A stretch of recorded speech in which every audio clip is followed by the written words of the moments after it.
عزیزان جان و همراهان همیشگی سلام. با اکران مهمون خونه‌های پرمهرتون هستیم با مستند به سوی نسل کشی نازی ها. این مستند تولید موزه یادبود قربانیان هولوکاست در پایتخت آمریکاست. هولوکاست با مفهوم نسل کشی و کشتار دسته جمعی بیش از 11 میلیون نفر به دست نیروهای نظامی آلمان نازی در طی جنگ جهانی دوم اطلاق میشه. بیش از نیمی از قربانیان هولوکاست از یهودیان اروپا بودند. موزه یادبود هولوکاست در واشنگتن با بیش از 1.5 میلیون نفر بازدید کننده در سال به دنبال آوری اسناد و به نمایش گذاشتن بخشی از تراژدی که انسان بر انسان روا داشته. موزه یادبود هولوکاست در حوزه تهیه فیلم‌های مستند هم فعاله. فیلم مستند به سوی نسل کشی نازی ها با استفاده از قطع فیلم‌های کمیاب تاریخی نمایی کلی و موجز از هولوکاست ارائه میده و در حقیقت به دنبال چرایی و چگونگی رخداد سیاه هولوکاسته.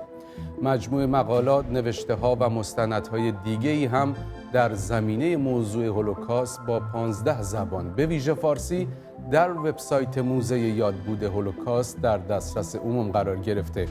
با دکتر ادنا فردبرگ، پژوهشگر و محقق تاریخ معاصر و مسئول موزه یادبود هولوکاست گفتگویی داشتیم. از شما دعوت میکنم به این گفتگو توجه بفرمایید و پس از اون مستند به سوی نسل کشی نازی ها.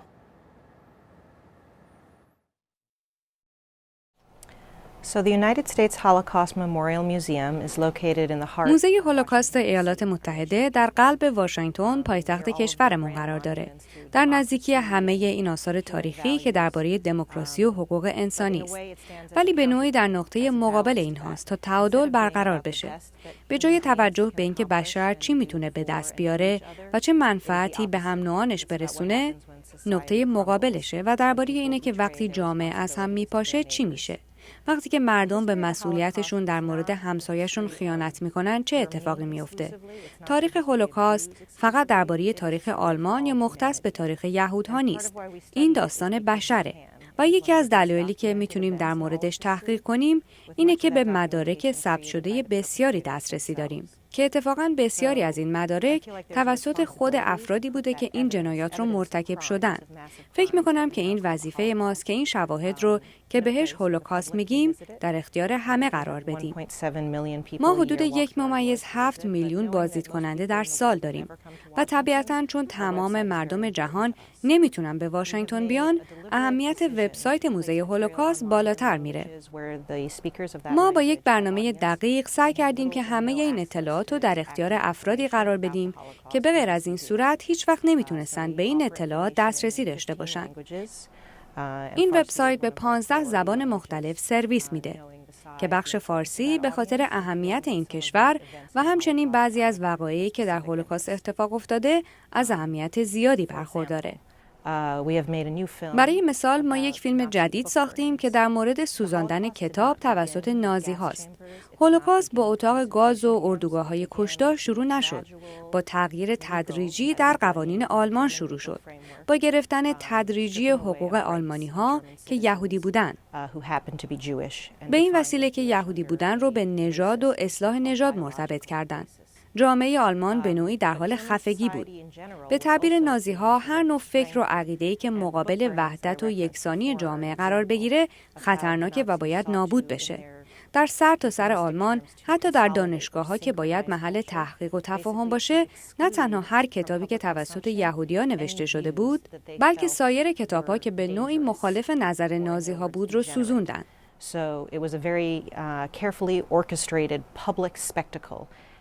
کتاب‌های کمونیست‌ها، سوسیالیست‌ها، صلح‌طلب‌ها، نویسندگان آمریکایی مثل جان دوس پاسوس، ارنست همینگوی، هلن کلر که فعال و حامی معلولین بود، نام کتاب‌های اونها سوزانده شد که این پیام رو برسونن که ما این صداها رو پس میزنیم و میخوایم به همه پیام‌ها کنترل داشته باشیم. من فکر می‌کنم که این موضوع جهانی است و برای کل بشره. معمولاً من در مورد خانواده‌ام صحبت نمی‌کنم. پدر من از بازمانده‌های هولوکاست بود. مادر شوهرم هم از بازمانده‌های هولوکاسته و بنابراین در خانه من این موضوع خیلی شخصی است و چیزی است که من با اون بزرگ شدم. با گذشت زمان متوجه شدم که وقتی می‌خواستم مورخ بشم، بعضی از دانسته‌هایی که من اهمیت نمی‌دادم، مانند ذره‌بین به من کمک کرد که به دنیای امروزی نگاه کنم و احساس کردم برای مردم جهان بسیار مهمه، حتی اگه تجربه شخصی از این اتفاق نداشته باشن.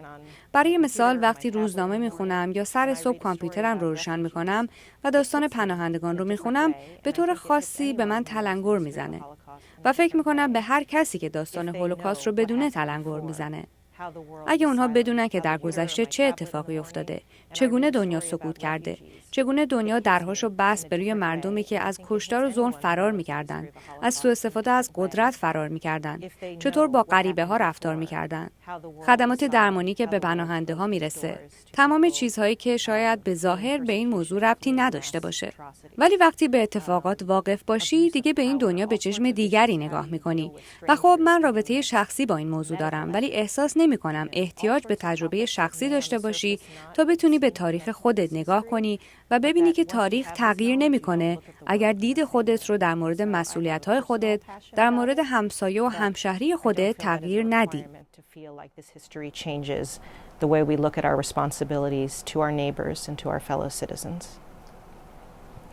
So I think it's helpful to think about the Holocaust, which is sort of a big abstract word. فکر می‌کنم از کلمه هولوکاست برای همه مجموعه‌های بزرگ جنایت باید استفاده کرد. میلیون‌ها قتل، جنایت، دزدی، اخراج و خشونت و اگه به این دید نگاه کنی، مجموعه‌ای که ما در موزه واشنگتن داریم به نوعی یک نمایشگاه پلیسی است. چیزی که ما به بینندگان فارسی زبان ارائه میدیم دسترسی مستقیم به این مجموعه است.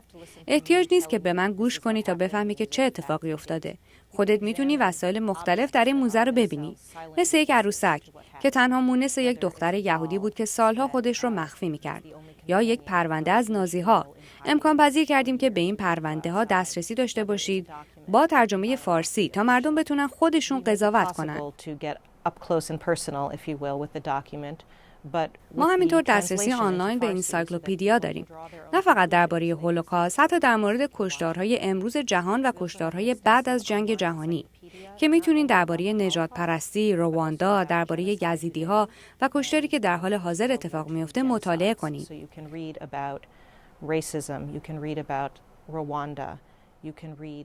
از هر جایی در دنیا که هستین میتونین این کار رو انجام بدین. ما با گذاشتن علامت خوش آمد به فارسی این پیام رو میدیم که میدونیم شما اونجا هستین. میخوایم با شما صحبت کنیم و به شما احترام میذاریم که قضاوت خودتون رو بکنید.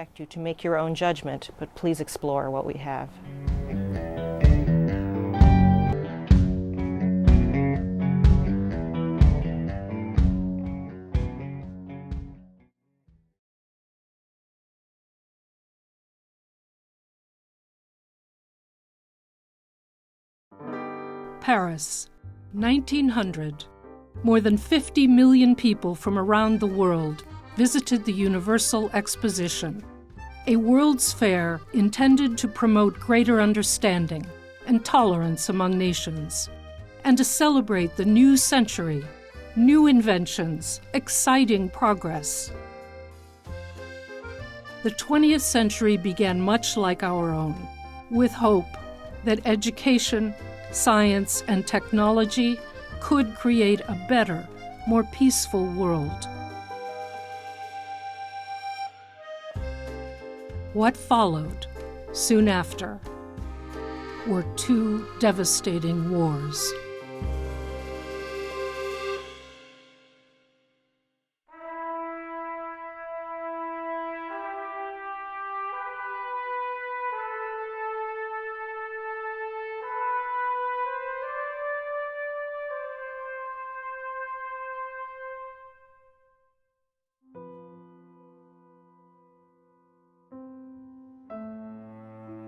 The First World War, from 1914 to 1918, was fought throughout Europe and beyond.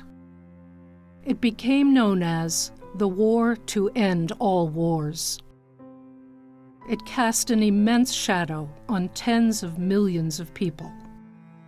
This is not war, a wounded soldier wrote home. It is the ending of the world.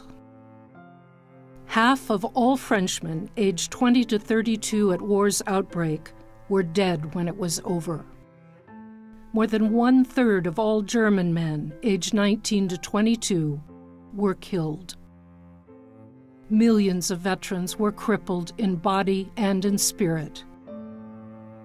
Advances in the technology of killing included the use of poison gas. Under the pressure of unending carnage, governments toppled and great empires dissolved. It was a cataclysm that darkened the world's view of humanity and its future. Winston Churchill said the war left a crippled, broken world.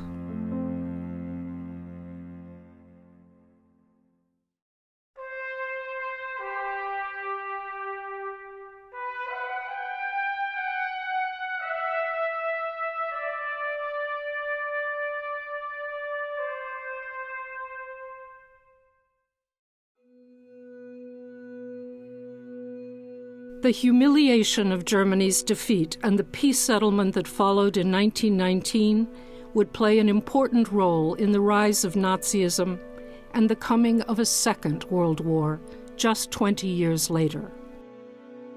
What shocked so many in Germany about the treaty signed near Paris at the Palace of Versailles was that the victors dictated a future in which Germany was deprived of any significant military power. Germany's territory was reduced by 13%. Germany was forced to accept full responsibility for starting the war and to pay heavy reparations. To many, including 30-year-old former Army Corporal Adolf Hitler, it seemed the country had been stabbed in the back, betrayed by subversives at home and by the government who accepted the armistice. In fact, the German military had quietly sought an end to the war it could no longer win in 1918. It cannot be that 2 million Germans should have fallen in vain, Adolf Hitler later wrote. We demand vengeance. Many veterans and other citizens struggled to understand Germany's defeat and the uncertain future. Troops left the bloody battlefields and returned to a bewildering society. A new and unfamiliar democratic form of government, the Weimar Republic, replaced the authoritarian empire and immediately faced daunting challenges. Thousands of Germans waited in lines for work and food in the early 1920s. Middle-class savings were wiped out as severe inflation left the currency worthless. Some burned it for fuel. Economic conditions stabilized for a few years, then the worldwide depression hit in 1929. The German banking system collapsed, and by 1930, unemployment skyrocketed to 22%. In a country plagued by joblessness, embittered by loss of territory, and demoralized by ineffective government, political demonstrations frequently turned violent. Many political parties had their own paramilitary units to attack opponents and intimidate voters. In 1932, 99 people were killed in the streets in 1 month. Right-wing propaganda and demonstrations played on fears of a communist revolution spreading from the Soviet Union. New social problems emerged from the impact of rapid industrialization and the growth of cities. Standards of behavior were changing. Crime was on the rise. Sexual norms were in flux. For the first time, women were working outside the home in large numbers. and the new constitution gave women the right to vote. Germany's fledgling democracy was profoundly tested by the crumbling of old values and fears of what might come next. Adolf Hitler had been undisputed leader of the National Socialist German Workers' Party, known as Nazis, since 1921. In 1923, he was imprisoned for trying to overthrow the government. His trial brought him fame and followers. He used the jail time to dictate his political ideas in a book, Mein Kampf, My Struggle. Hitler's ideological goals included territorial expansion, consolidation of a racially pure state, and elimination of the European Jews and other perceived enemies of Germany. He served only a short jail sentence, and after the ban was lifted on his National Socialist Party, Hitler and his followers rejoined the battle in the streets and in the countryside. The Nazi Party recruited, organized, and produced a newspaper to spread its message. While downplaying more extreme Nazi goals, they offered simple solutions to Germany's problems, exploiting people's fears, frustrations, and hopes. In the early 1930s, the frequency of elections was dizzying. So was the number of parties and splinter groups vying for votes. Hitler proved to be a charismatic campaigner and used the latest technology to reach people. The Nazi Party gained broad support, including many in the middle class. Intellectuals, civil servants, students, professionals, shopkeepers and clerks ruined by the Depression. But the Nazis never received more than 38% of the vote in a free national election. No party was able to win a clear majority, and without political consensus, successive governments could not effectively govern the nation. Adolf Hitler was not elected to office, and he did not have to seize power. He was offered a deal, just as the Nazis started to lose votes.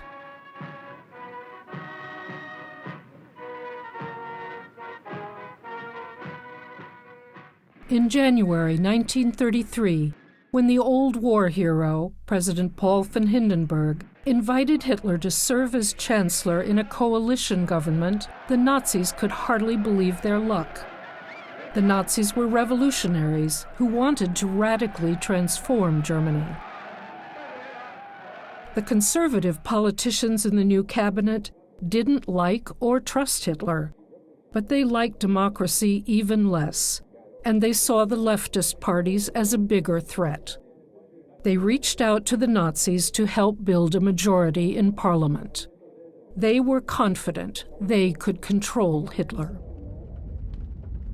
1 month later, when arson gutted the German parliament building, Hitler and his nationalist coalition partners seized their chance. Exploiting widespread fears of a communist uprising, they blamed communists for the fire and declared emergency rule. President Hindenburg signed a decree that suspended all basic civil rights and constitutional protections, providing the basis for arbitrary police actions. The new government's first targets were political opponents. Under the emergency decree, they could be terrorized, beaten, and held indefinitely. Leaders of trade unions and opposition parties were arrested. German authorities sent thousands, including leftist members of parliament, to newly established concentration camps.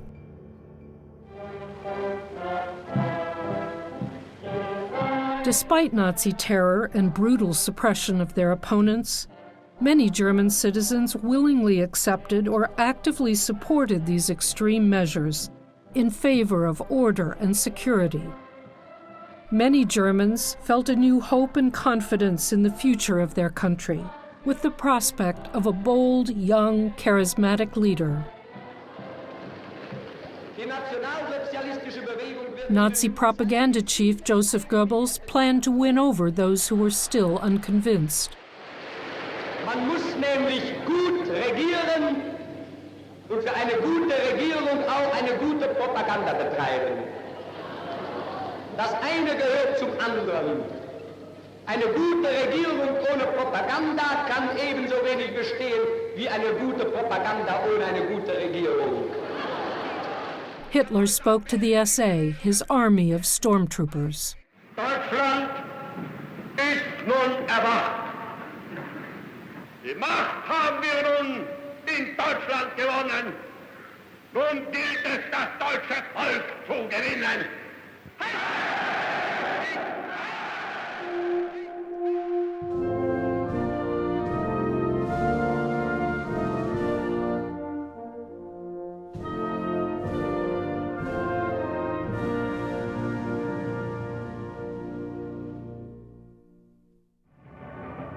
The ceremonial reopening of Parliament, orchestrated by Joseph Goebbels, aimed to link the Hitler government to Germany's imperial past and portray the Nazis as saviors of the nation's future.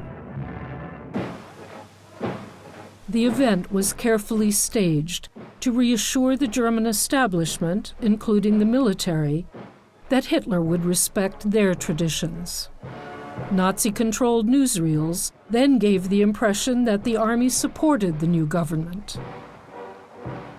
Though Hitler walked behind longtime President Hindenburg for now, the new chancellor would soon be Germany's absolute dictator. The day was dedicated to the new Germany, and more than 100,000 school children stood shoulder to shoulder as the car bearing the aged president and the chancellor proceeded through the crowd to the speaker's stand. Whether you agree with his doctrines or not, it must be admitted that the leadership of Hitler has united the German people for the first time since the war. Their almost fanatical enthusiasm is a marvel to the entire world. Hindenburg remained president until his death in August 1934. With Hindenburg gone, Hitler, by agreement with the army, abolished the office of president, declaring himself Führer and Reich Chancellor, leader of the nation and head of the government. Now there was no authority above or beside him. Immediately, the armed forces swore an oath of allegiance to Adolf Hitler. Ich schwöre bei Gott, diesen heiligen Eid, dass ich dem Führer Adolf Hitler unbedingten Gehorsam leiste. All civil servants, including teachers and police, members of parliament and the judiciary, swore an oath of loyalty, not to any constitution, but to Hitler as Führer of the German nation. Adolf Hitler.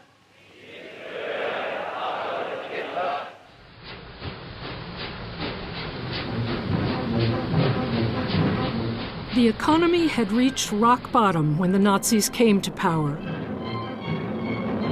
They boosted its recovery with huge public works projects for the unemployed. Eine halbe Million erwerbsloser Volksgenossen wurden in diesem Jahr an den Arbeitsplatz zurückgeführt. Seit der Machtübernahme ist die Arbeitslosigkeit um 61 von 100, also um weit über die Hälfte zurückgegangen.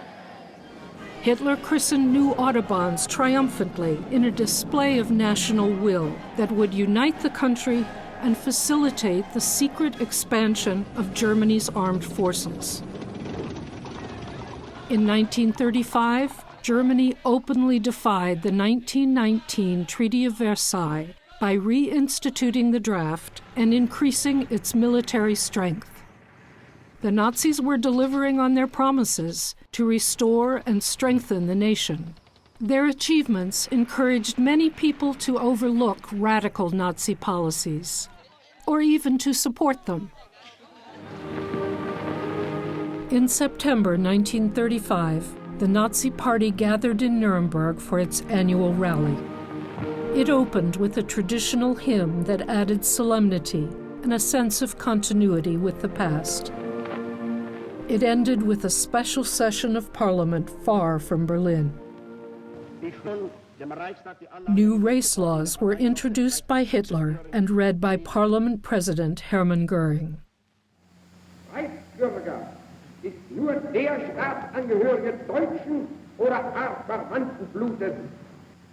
Eheschließungen zwischen Juden und Staatsangehörigen deutschen oder artverwandten Blutes sind verboten. The Nazi regime aimed to create a racially pure Germany, whose so-called superior traits would make it ideally suited to rule the entire European continent.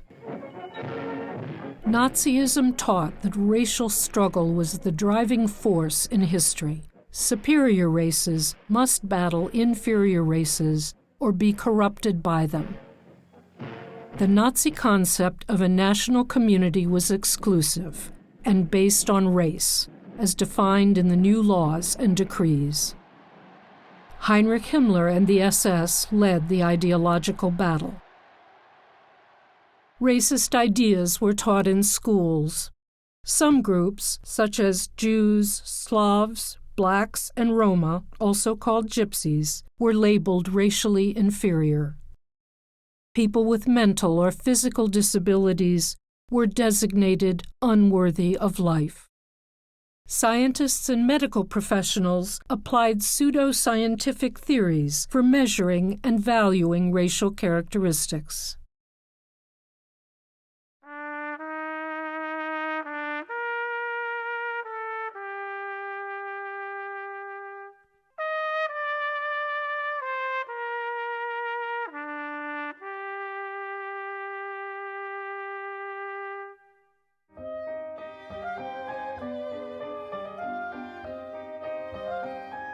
Before the Nazis assumed power, Jews enjoyed all rights of citizenship in Germany.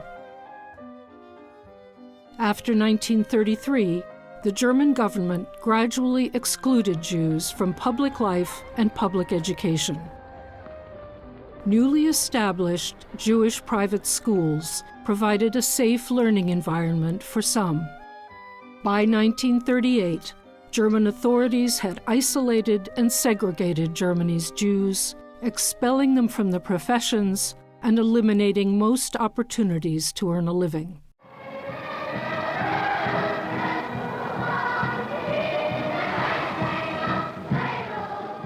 We felt so, why can't we be part of it? Why can't we? Everybody said Heil Hitler like this. I did too. What did I know? I was 8 years old. So my mother said to me, "You're not supposed to do that." I said, "Why not?" She said, "Haven't you been told that you were Jewish?" I said, "Oh, I forgot." Germany's Jews would get plenty of reminders.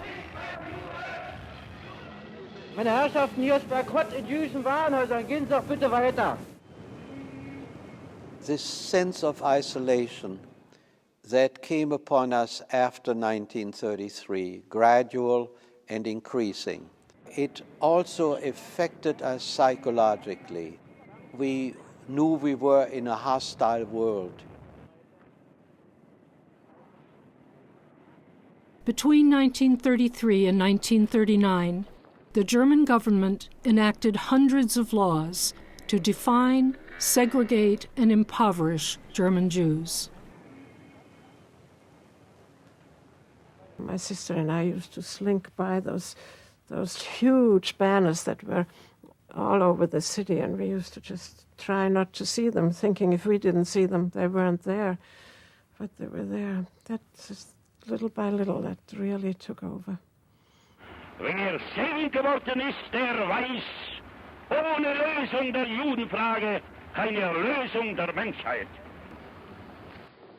The goal of Nazi propaganda was to demonize Jews and encourage Germans to see Jews as dangerous outsiders in their midst. After 1935, everyday anti-Semitism was a regular part of carnival parades and floats. Public displays of anti-Semitism reinforced a climate of hostility toward Jews in Germany, or at the least, indifference to their treatment. In March 1938, German troops moved into neighboring Austria. Germany shredded another provision of the Versailles Treaty as Hitler's homeland was incorporated into Germany. It was a disaster for Austrian Jews. Within a year, the Nazis achieved in Austria what had taken 5 years to carry out in Germany. On November 9th, the Nazi Party orchestrated an outbreak of anti-Jewish violence throughout Greater Germany. It was a lawless onslaught that outraged the world and provoked criticism of the regime by many Germans.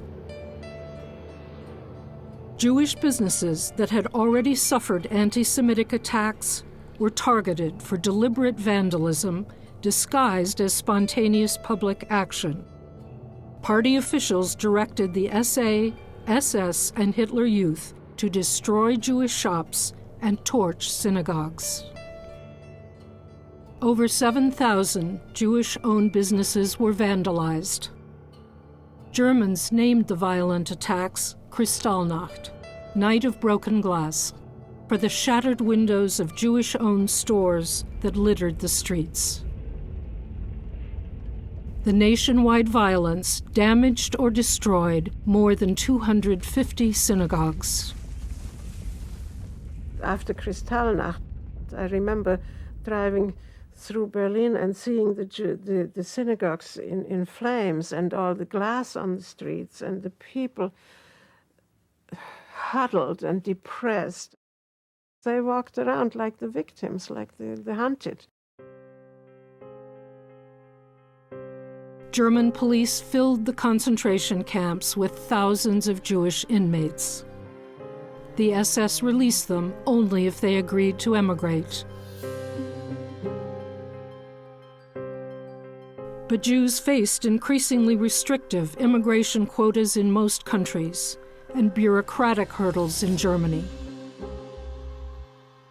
A new law, issued in October 1938, required Jews to surrender their old passports, which would be valid only after the letter J was stamped on them. 2 months later, another law prevented the flight of capital owned by Jews when the economics ministry froze all Jewish property and assets. Many, who had the means and somewhere to go, tried to leave Germany. Some families sent their children alone to other, safer countries. They could not know how soon the world would be at war.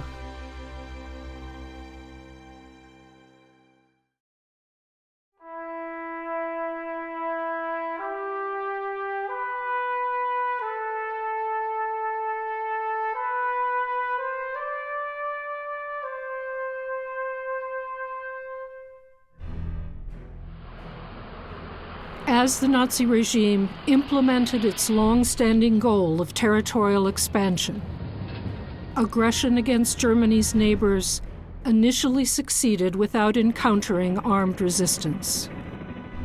Hitler counted on the reluctance of Britain and Europe to intervene for fear of another war. The German occupation of Prague, capital of Czechoslovakia, left no doubt as to Germany's intent on military conquest in Eastern Europe. On September 1st, 1939, a massive German force invaded and conquered Poland within a month. It was the start of the Second World War. In April 1940, Germany occupied Denmark and Norway. In May, the German armed forces attacked France, the Netherlands, Luxembourg, and Belgium. In June, Paris fell, and France surrendered. The swift and unexpected victory over France avenged Germany's defeat and humiliation in the First World War.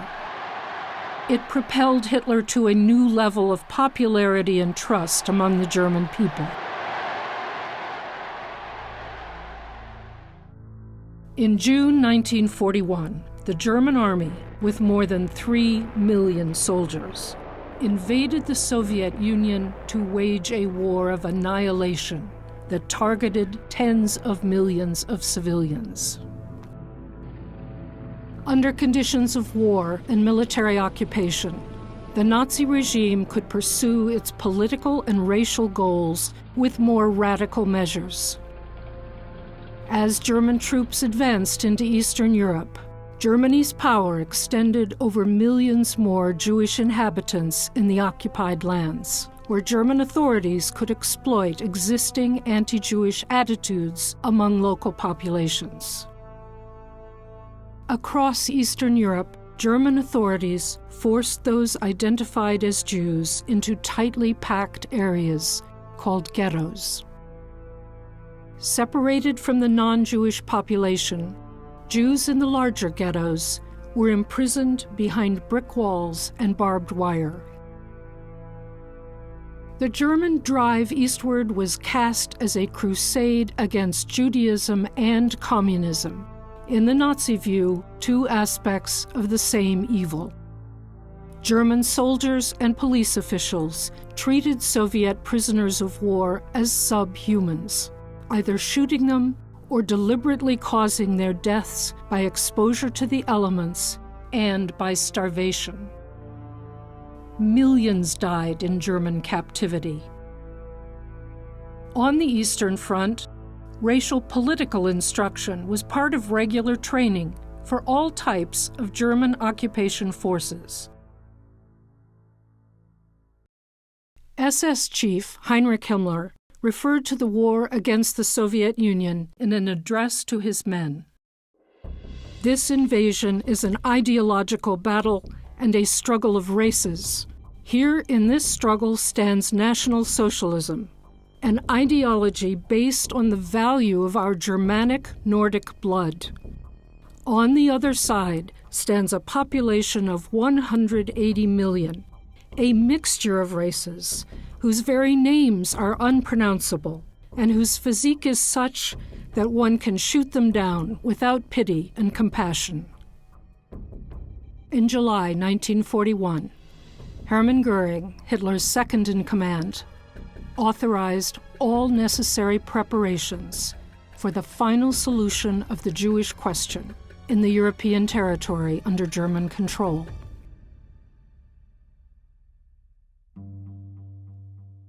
As German military forces advanced, mobile killing squads advanced with them.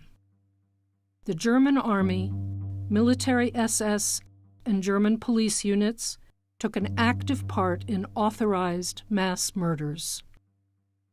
The Germans and their accomplices rounded up the victims, drove them on foot or in trucks to a killing site, often made them remove their clothes, and shot them. Participants in the murders included local collaborators, especially police, in Latvia, Lithuania, Estonia, Ukraine, and Belarus. The German killing squads and their auxiliaries murdered at least 2 million Jewish men, women, and children in mass shooting operations.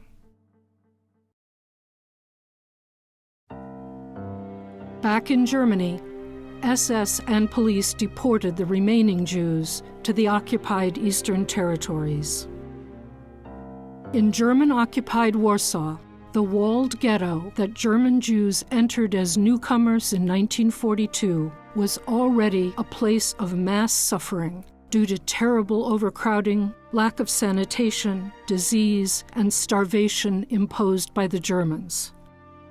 Despite all efforts of the imprisoned Jews to find ways of surviving and sustaining their communities, those conditions increasingly led to death for scores of thousands. Most vulnerable were the orphaned children. Originally, German occupation authorities established ghettos to concentrate Jews and separate them from the non-Jewish population. Later in the war, many ghettos served as staging grounds for the transportation of Jews to the east, euphemistically called resettlement by the Germans, who promised their captives better conditions and opportunities to work. People endured unimaginable suffering on journeys that lasted days without food, water, or toilet facilities.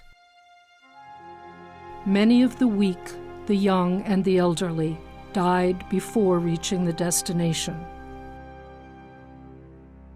The Germans and their collaborators deported roughly 2.7 million Jews and others to killing centers in German-occupied Poland. At the largest of the camps, Auschwitz-Birkenau, transports arrived from all across Europe. Transports were coming in every day. People with all kinds of different languages. Hungarian, Poles, Czechoslovakian, from Holland, from France, from Belgium, from Germany, from Italy, Russians, they were from everywhere. My wife was somehow waving to me, and that's the last I've seen of her. The smell, gas chambers. When I asked, when will I see my mother, I was shown the smoke. This is how I found out where she went. It took a long time until I started to realize that we are condemned to die. All Jews are condemned to die.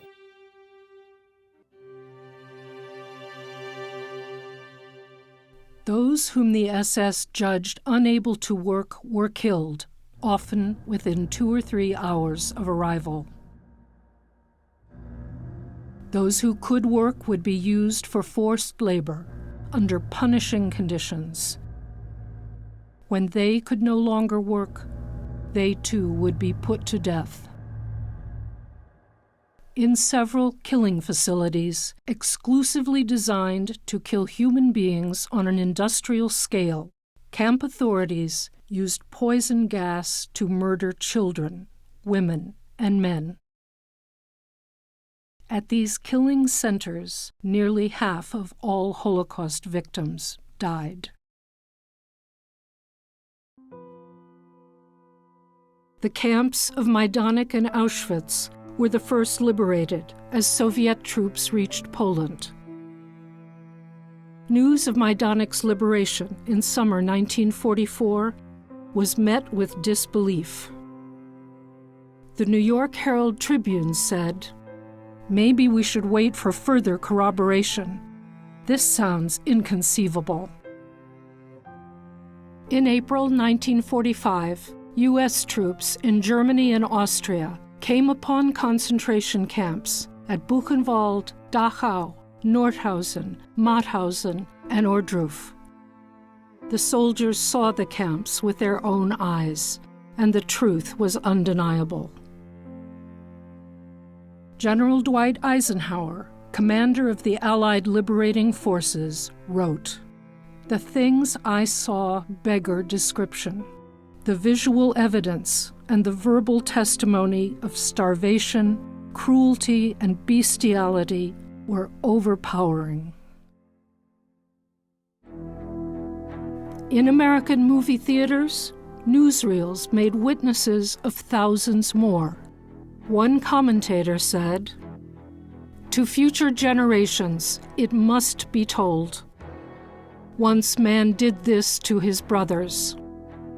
In the 20th century, there existed a civilization which for 12 years returned to barbarism."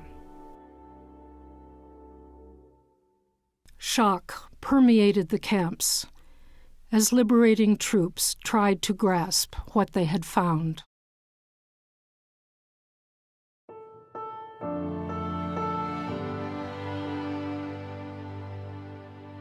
Soldiers did all they could to attend to the dead and to support the living.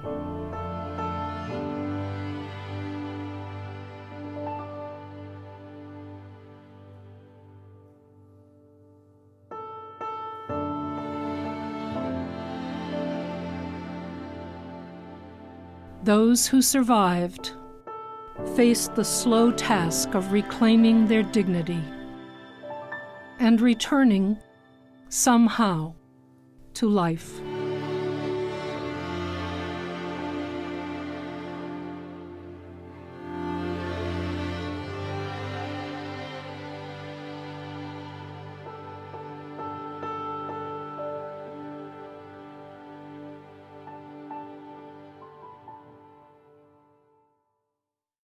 The Holocaust darkened the world's view of humanity and our future. As the world struggled to understand what had happened, a new word, genocide, was needed for these crimes. Crimes committed by ordinary people from a society not unlike our own.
I was born in 1922. من در سال 1922 در اتریش به دنیا اومدم.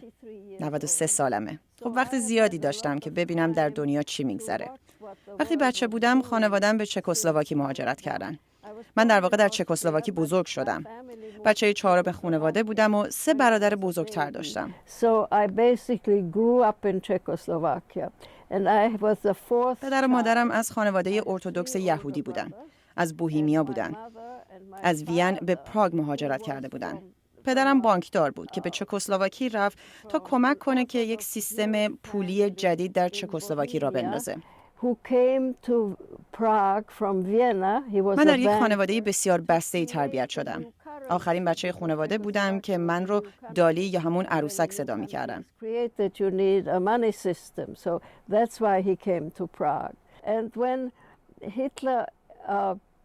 ما وقتی اتفاقها رو در آلمان دنبال می‌کردیم می‌دیدیم که این عقاید نژاد پرستانه چطور به تدریج در حال شکل‌گیری هستند. هیچ وقت فکر نمی‌کردیم که هیتلر در قدرت باقی بمونه. چون اون تازه به دوران رسیده بود و کشور با فرهنگی مثل آلمان نمیتونست چنین رهبری داشته باشه. اما ما اشتباه می‌کردیم. چون تاریخ به ما نشون داد که هیتلر در مقابل همه مخالفانش مقاومت کرد. او اولش خیلی حمایت مردم آلمان رو نداشت. در سال 1938 وقتی اتریش به تصرف آلمان‌ها افتاد و دنیا هم مخالفتی در مقابلش نکرد، مادرم فکر کرد که خب برای من امن نیست که در پراگ بمونم. چون من شهروند اتریش بودم. مادرم یه خانواده در پاریس پیدا کرد چون فکر می‌کرد اونجا امن‌تره.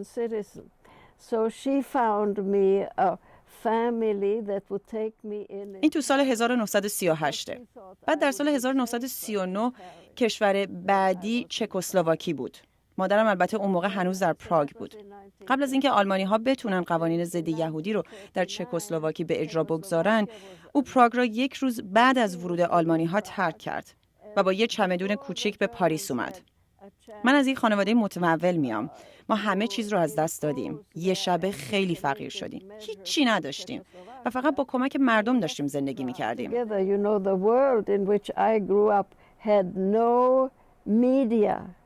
There were no media, there was no computer, no. باید بدونی که در دنیایی که من بزرگ شدم رسانه خب وجود نداشت. تلویزیون، اینترنت، اصلا کامپیوتر نبود. ما هیچ اطلاعاتی در دست نداشتیم.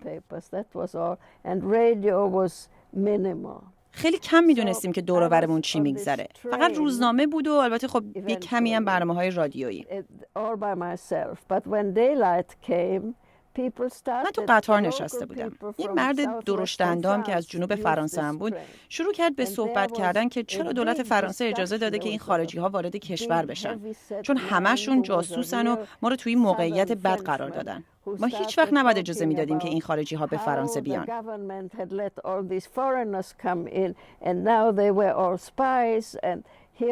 بعد همین آقا از من پرسید از کجا میای؟ گفتم از پاریس. بعد به من گفت تو یکی از اون زنای خیلی شجاع فرانسه هستی.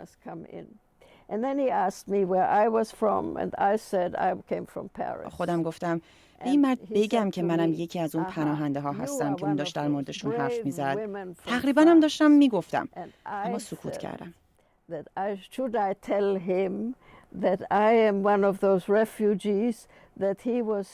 تا امروزم ناراحتم که چرا به اندازه کافی شجاعت نداشتم که بگم که من کی هستم.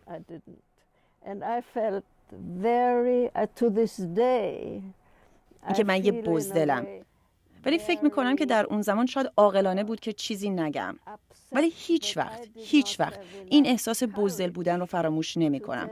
چون در لحظه‌ای که لازم بود شجاعت کافی رو به خرج ندادم. A coward, but it seemed to me at the time that it was wise, but I have never forgotten.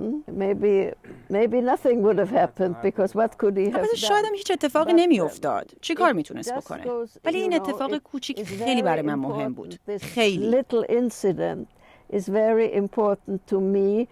Because you can translate this into today's چون میتونی این خاطره رو با اتفاقهایی که امروز داره در دنیا میفته مقایسه کنی که خیلی آسونه درباره دیگران قضاوت کنی بدون اینکه حتی بدونی اونها واقعا کی هستن. So I have become very, very cautious about این اتفاق باعث شد که در قضاوت درباره آدما و نظر دادن راجع بهشون خیلی محتاطانه عمل کنم. باید خیلی درباره نژاد پرستی محتاط باشیم. I think one has to be very cautious with one's prejudices. عزیزان جان و همراهان همیشگی اکران، سپاس از شما که در یک ساعت گذشته همراه اکران بودید. افتخار ماست از اینکه شما بینندگان از طریق اکران شاهد آثار فیلمسازان جوان و یا مستقل از سراسر دنیا به ویژه ایران هستید. اکران تریبون شما فیلمسازها برای نمایش فیلماتون و دریچه‌ای برای شما بیننده‌ایه که می‌خواید فیلم ببینید. اکران می‌خواد علاوه بر داشتن مخاطبای خاموشی که در جستجوی دیدن فیلم‌های کوتاه و مفهومی هستند، مخاطب عام رو هم با خودش داشته باشه. پس نظرات، پیشنهادات و انتقادات خودتون رو از طریق ایمیل ekran@voanews.com یا صفحه فیسبوک این برنامه با ما در میون بگذارید. به تک تک پیام‌های شما عزیزان پاسخ داده میشه و کلام آخر این که با اکران باشید، چون اکران برای شما و به خاطر شماست.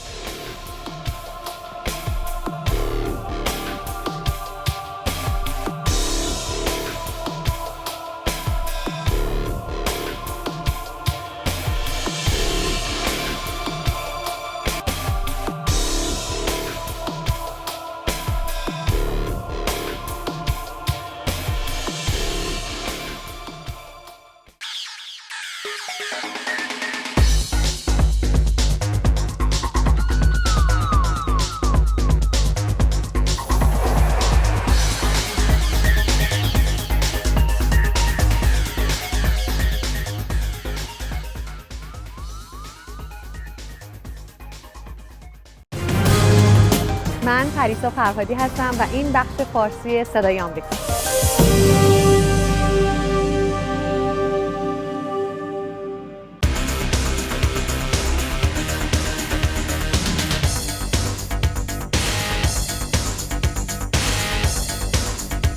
برای دسترسی به برنامه‌های ما، اپلیکیشن‌های جدید صدای آمریکا را برای موبایل و تبلت‌های اپل و اندروید دانلود کنید.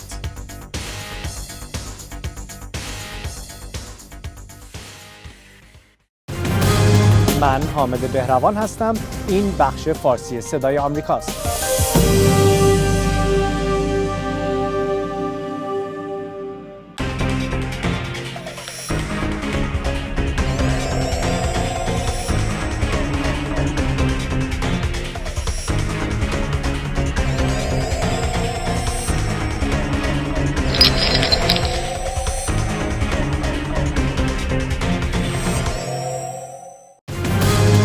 من ماندانا تدین هستم و این بخش فارسی صدای آمریکاست.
من نگار محمدی هستم و این بخش فارسی صدای آمریکاست.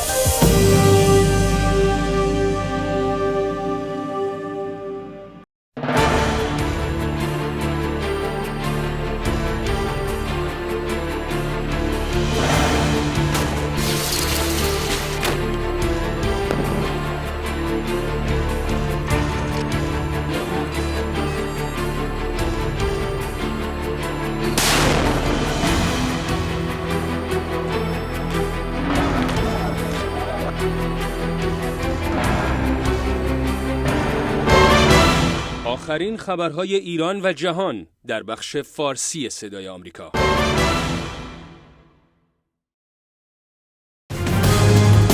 من سارا دهقان هستم. این بخش فارسی صدای آمریکا.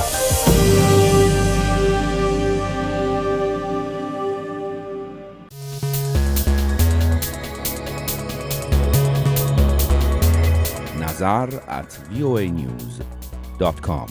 تماس شما با مدیریت بخش فارسی صدای آمریکا. نظرات و پیشنهادات خود را مستقیما با مدیریت بخش فارسی صدای آمریکا در میان بگذارید. nazar@voanews.com.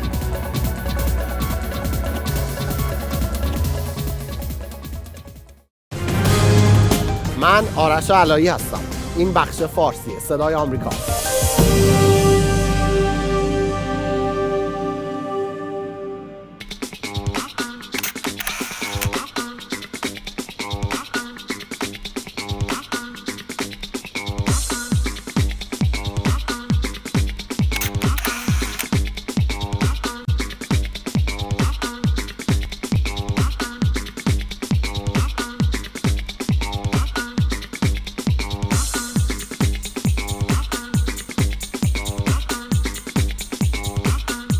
instagram.com/VOA فارسی. همراه صدای آمریکا با اینستاگرام.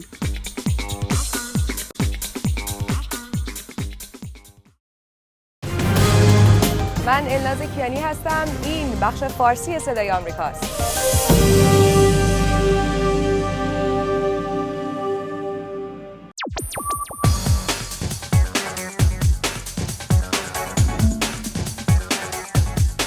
جامعه مدنی شنبه ها 10 شب به وقت تهران، 1:30 بعد از ظهر به وقت واشنگتن.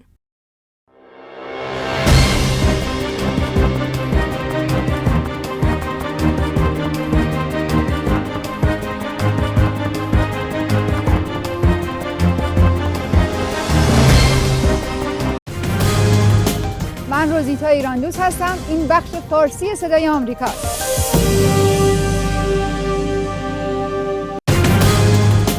من نگار محمدی هستم و این بخش فارسی صدای آمریکاست.